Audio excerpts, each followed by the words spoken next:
겠지만 그래도 갑니다. 30분간 갈 겁니다. 제목 같이 읽어볼까요? 시작. 죽으심 앞에서 터져나오는 놀라운 고백. 제목 머리에 들어가기를 원합니다. 다시 한번 큰 소리로 같이 해볼까요? 시작. 죽으심 앞에서 터져나오는 놀라운 고백. 마가복음 15장 33절에서 39절입니다. 마가복음 15장 33절에서 39절입니다. 오늘은 예전에 비해서 조금 짧은 본문인데요. 이 한마디 한마디가 굉장히 오늘 말씀 가운데서도 성령 은혜 주실 것 같아요. 뜻을 생각하면서 같이 한 목소리로 시작. 제6시가 되매 온 땅에 어두움이 임하여 제9시까지 계속하더니 제9시에 예수께서 크게 소리 지르시되 엘리 엘리 라마 사박다니 하시니 이를 번역하면 나의 하나님 어찌하여 나를 버리셨나이까 하는 뜻이라. 곁에 섰던 자 중 어떤 이들이 듣고 가로되 보라 엘리야를 부른다 하고 한 사람이 달려가서 해용의 신 포도주를 머금게 하여 갈대에 꿰어 마시우고 가로되 가만두어라 엘리야가 와서 저를 내려주나 보자 하더라. 예수께서 큰 소리를 지르시고 운명하시다. 이에 성소 휘장이 위로부터 아래까지 찢어져 둘이 되니라. 예수를 향하여 섰던 백부장이 그렇게 운명하심을 보고 가로되 이 사람은 진실로 하나님의 아들이었도다 하더라. 아멘. 오늘 말씀은요, 예수 그리스도께서 십자가에 처절하게 고통당하시고 숨을 거두시는 그런 장면이 오늘 나타나요. 예수님이 왜 그렇게 십자가에서 끔찍하게 죽으셔야만 했는지 여러분 이유를 아십니까? 아시죠? 나면서부터 죄인이 되었던 우리를 구원하시려고 예수님은 십자가에 죽으신 거죠. 왜 우리가 나면서부터 죄인이 되었을까요? 우리의 첫 조상인 아담과 하와가 하나님 아버지 말씀에 불순종을 함으로 죄가 들어오고 타락을 해버린 그런 결과죠. 그래서 아담과 하와의 그 엄청난 죄가 혈통을 타고 우리에게 유전이 되어서 우리는 원치 않지만 나면서부터 죄인으로 태어납니다. 그래서 우리 마음 가운데 죄성이 있기 때문에 누가 가르쳐주지 않아도 죄를 짓게 되고요. 그 사단의 죄의 종이 되어버리는 우리 자신이 되었고, 또 어떻게 됐나요? 죄값은 사망이죠. 죽음의 지배 아래 놓인 우리들이 되었다라는 거죠.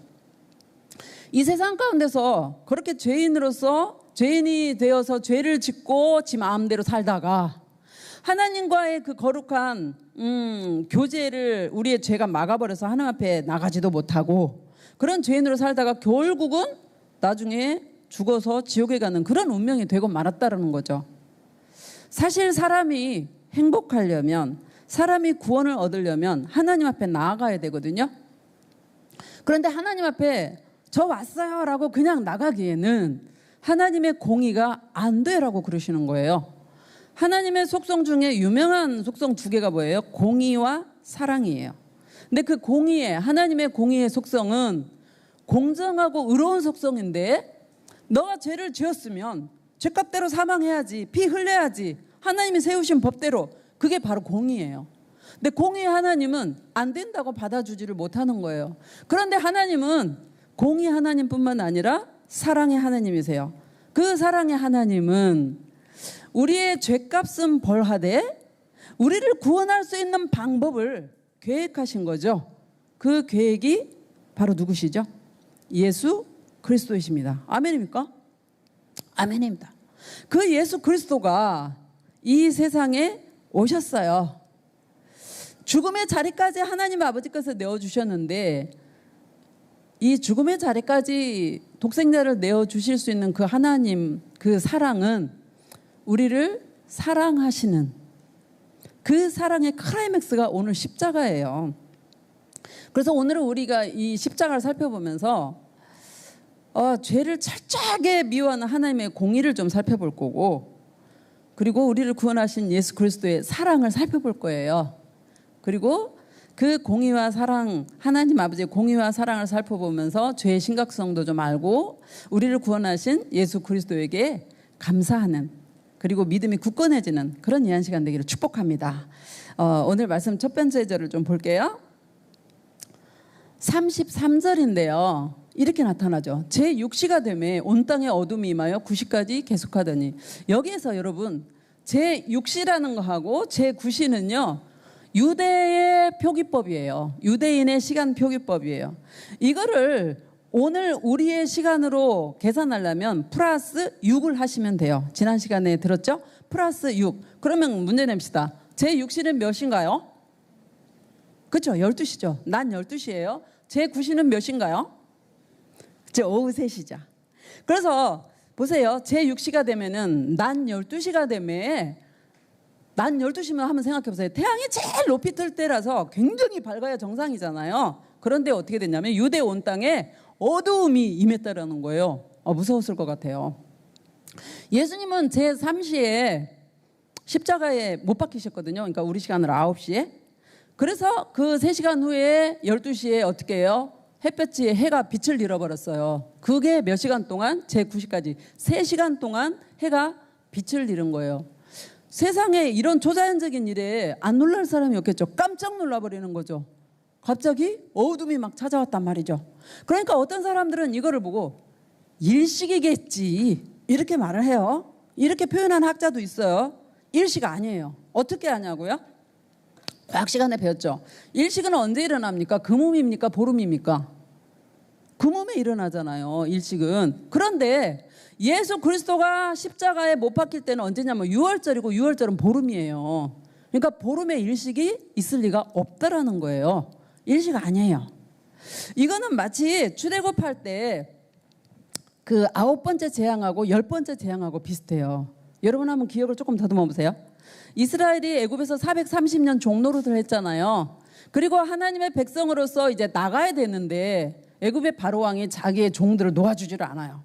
그러니까 하나님께서 하나님됨을 알리시려고 기적을 10가지를 행하는데 그 기적들 생각나죠? 피, 개구리, 이, 파리, 악질, 독종, 우박, 메뚜기 8가지 나왔어요. 9번째가 뭐죠? 흑암이죠. 10번째는 장자의 죽음이에요. 근데 9번째 죽음이 뭐냐면 그렇게 안 보내니까 9번째로 하나님께서 애굽 온 지역에 흑암을 보냈는데 3일 동안 깜깜해요. 해가 안 뜨는 거예요. 두려웠을 것 같아요. 그렇죠? 그 흑암 3일 후에 이 문지방에다가 양의 피를 바르지 않은 애굽 전 지역에 누가 죽어버렸나요? 처다들 장자가 다 죽어버렸어요. 그리고 짐승의 첫 새끼가 다 죽어버렸단 말이죠. 이것처럼 예수 그리스도도 십자가에 달리셨는데 3시간 동안 해가 빛을 잃었고 그리고 하나님의 아들 예수 그리스도가 숨을 거두시는 그런 장면이에요. 지금 죽어가고 있는 거예요. 다음 페이지를 한번 볼게요. PPT에 34절에 제9시에 오후 3시에죠. 오후 3시에 예수님이 크게 소리를 질러요. 33절에서 39절 오늘 본문에 보면 예수님이 크게 소리 지르는 장면이 2개가 나타나는데 먼저 첫 번째 크게 소리를 질러요. 뭐라 그러냐면 이게 아람어예요. 아람어로 엘리 엘리 라마 사박다니. 저는 예전에 한 30대 초반에 그 어떤 찬양대가 엘리 엘리 라마 사박다니 막 울려고 하면서 이 찬양했던 게 지금도 계속 머릿속에 돌아가는데요.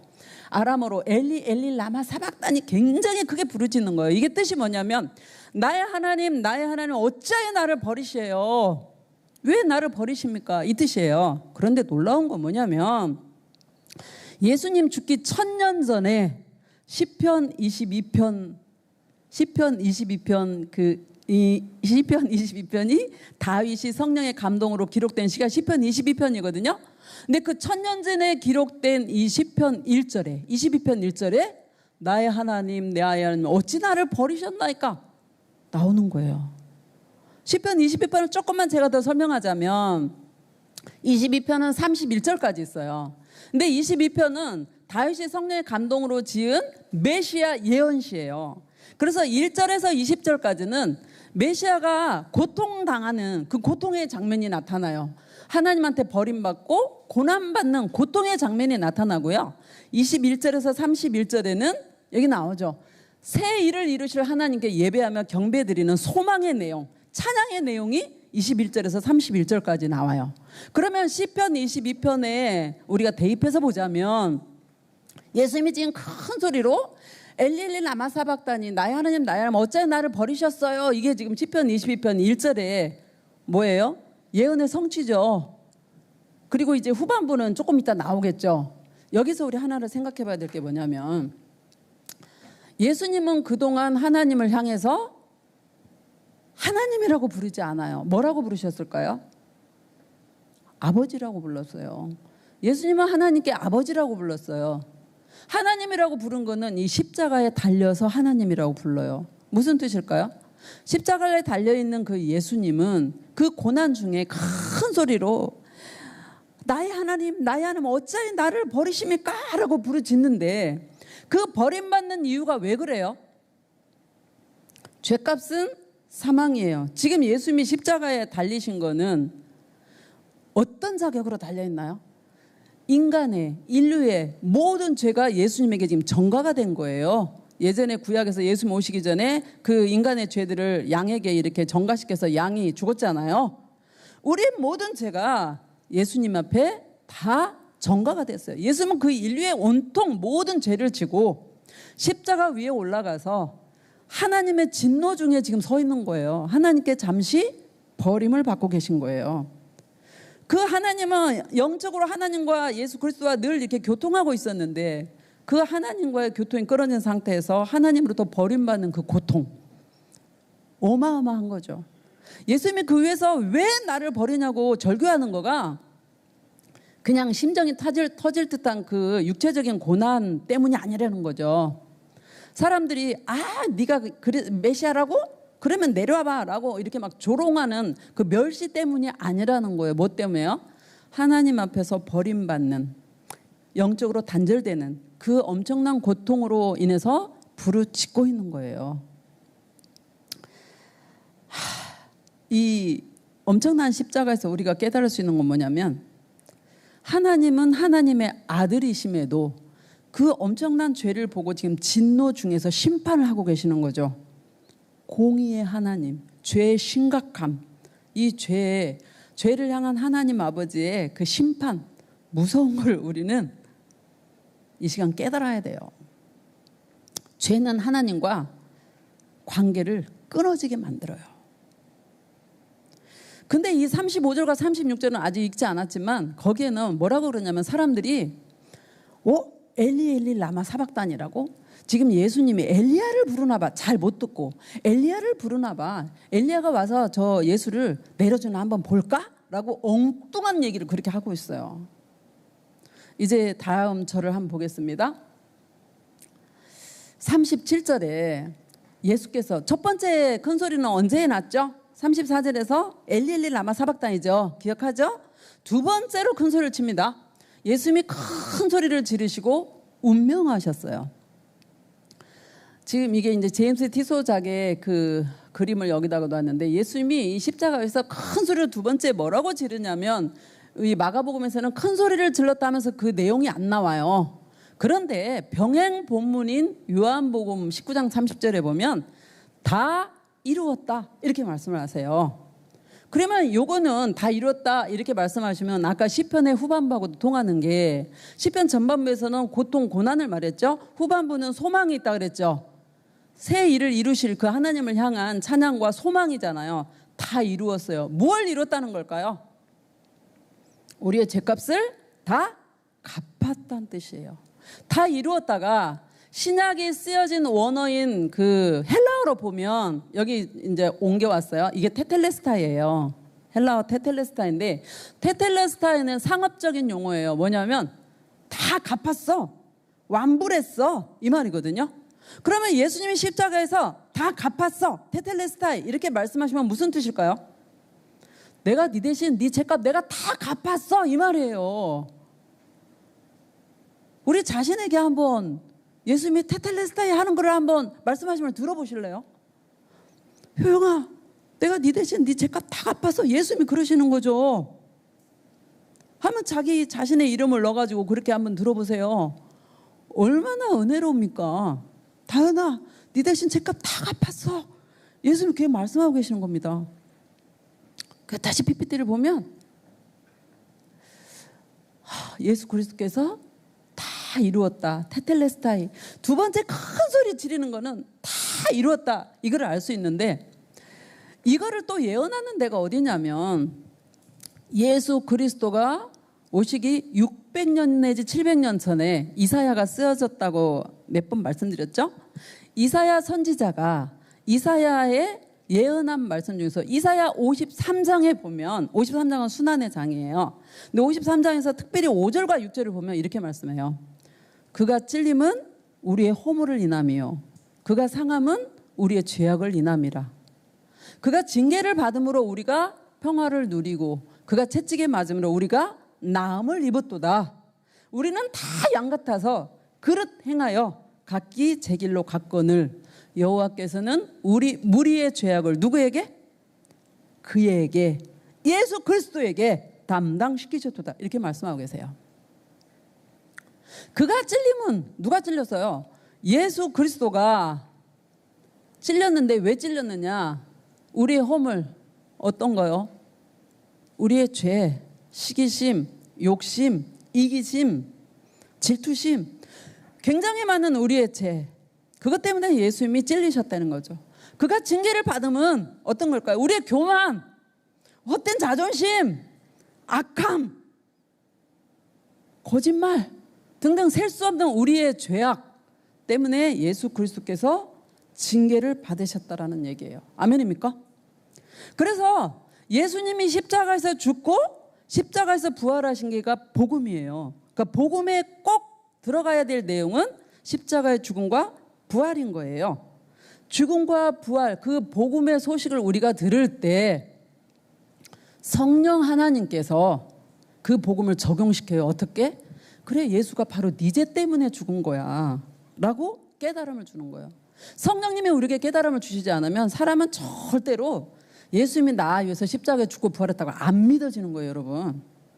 그래서 고린도전서 12장 3절에 뭐라 그러냐면 누구든지 성령으로 하지 않고는 예수를 향해서 주라고 표현할 수가 없다라고 말해요. 또 우리가 하나님을 향해서 아버지라고 부를 수 있는 거는 내 힘으로 그러는 게 아니고 로마서 8장 15절에 보면 성령, 양자의 영인 성령으로 인해서 우리가 하나님을 향해서 아버지라고 부를 수 있다는 거예요. 아멘입니까? 아멘이에요. 그래서 내 힘으로 믿음을 가지고 믿어주는 차원도 아니고 성령 하나님이 나에게 깨달음 주시고 믿음을 선물로 주시고 하나님을 향해서 아빠라고 부를 수 있는 이 엄청난 특권을 주셨다는 이 사실 앞에 우리는 감사밖에 할 것이 없는 거예요. 아멘입니까? 아멘입니다. 우리는 예수 그리스도께서 우리에게 복음이 되어서 선물로 안겨주실 그 믿음, 구원함을 위해서 예수님이 십자가에서 처절하게 죽으셨음을 우리는 알아야 되는 거죠. 근데 예수 그리스도께서 그 죽어가시면서 다 이루었다. 내가 네 대신 다 갚았다니까. 언제까지 죄 아래서 허덕일 거야. 라고 말씀하시는 거죠. 이렇게 말씀하면 여러분 중에 이렇게 아마 질문할 거야. 예수님이 십자가에 죽고 내가 죄가 싹 없어졌는데 나는 왜 회개해야 되나요? 분명히 그럴 건데요. 예수님이 십자가에서 죽고 부활하신 그 소식을 들음으로 우리의 원죄나 우리의 자범죄는 다 씻어졌어요. 근데 예수님을 믿고 나면 우리가 완전히 의로운 사람이 돼가지고 죄를 전혀 짓지 않습니까? 짓죠? 우리는 점점 예수 그리스도를 닮아가는 그 과정에서 성령의 힘으로 죄를 끊어내는 거지 단숨에 우리가 의인으로 의롭게 변화돼 버리는 게 아니란 말이에요. 그러면 조금씩 죄를 질 때마다 어떻게 해요? 하나님 앞에 진심으로 이 죄를 내가 잘못했다고 회개하고 고백하면서 회개할 때 성령께서 그 죄를 끊어낼 힘을 주시는 거예요. 그래서 회개를 하라는 거예요. 이해 가십니까? 예수 그리스도 믿기 이전에 지었던 그 타고난 죄, 자범죄는 예수님 믿으면서 진실로 회개할 때 다 씻어졌어요. 그리고 예수님 믿고 나서 지은, 하나님의 자녀가 되고 나서 지은 것들은 어떻게 해요? 그냥 늘 우리 샤워하듯이 목욕 안 하고 세수하듯이 그렇게 하나님 앞에 회개한다라는 것입니다. 자, 예수님이 죽으시자 어떻게 됐는지 38절을 보면 이에 성소 휘장이 위로부터 아래까지 찢어져 둘이 되니라. 성소 휘장이 뭐냐면 우리 예전에 히브리서 때 배웠어요. 성막, 하나님이 성막을 세우라 이러셨잖아요. 그리고 모세에게 다 그 식양을 보여줬죠. 그 모세에게 보여준 식양대로 성막을 지었는데 성막이 성소 앞에는 성소가 있고 뒤에는 지성소가 있어요. 지금 안 보여요. 근데 하나님이 그 하라는 대로 지어진 이 성막에는 뜻이 있어요. 예를 든다면 이 앞에 휘장에는 기둥이 몇 개냐면 하나, 둘, 셋, 넷, 5개나 되는데 뒤에 지성소 휘장은 하나, 둘, 셋, 네 개밖에 없어요. 이게 뭔가 뜻이 다 있단 말이죠. 근데 지금 여기서 말하는 휘장은 어떤 휘장을 말하냐면 첫째 휘장이 아니라 둘째 휘장. 여기에 성소와 지성소를 구분하고 있는 둘째 휘장이에요. 근데 이 휘장이 만들려면 어떻게 만드냐면 실 있잖아요. 우리 실을 한번 생각해봐요. 바느질하는 실 있잖아요. 그 실을 24개 줄을 갖다가 이렇게 꼬아요. 그러면 뭐가 될까요? 줄이 되겠죠.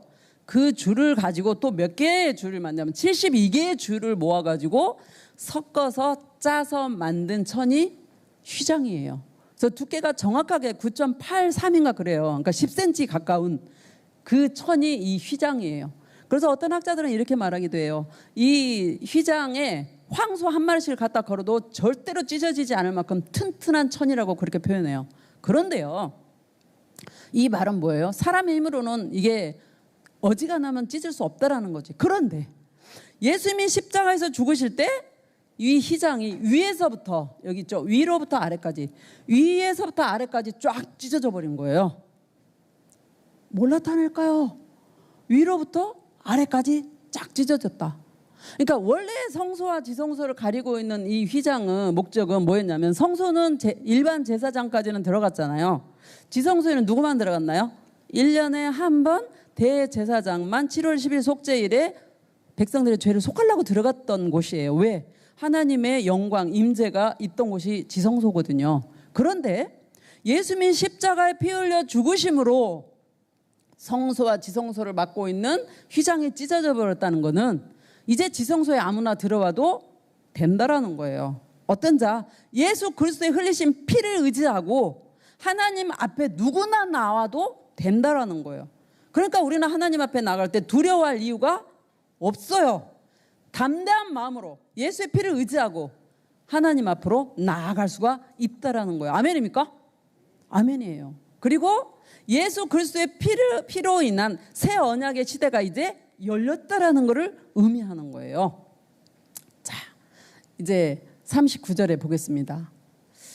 예수님이 죽으실 때 휘장이 찢어지면서 이제 휘장은 찢어졌고 예수님은 숨을 거두셨잖아요. 근데 예수님의 십자가의 그 맞은편에 누가 서 있냐면 백부장이 서 있었어요.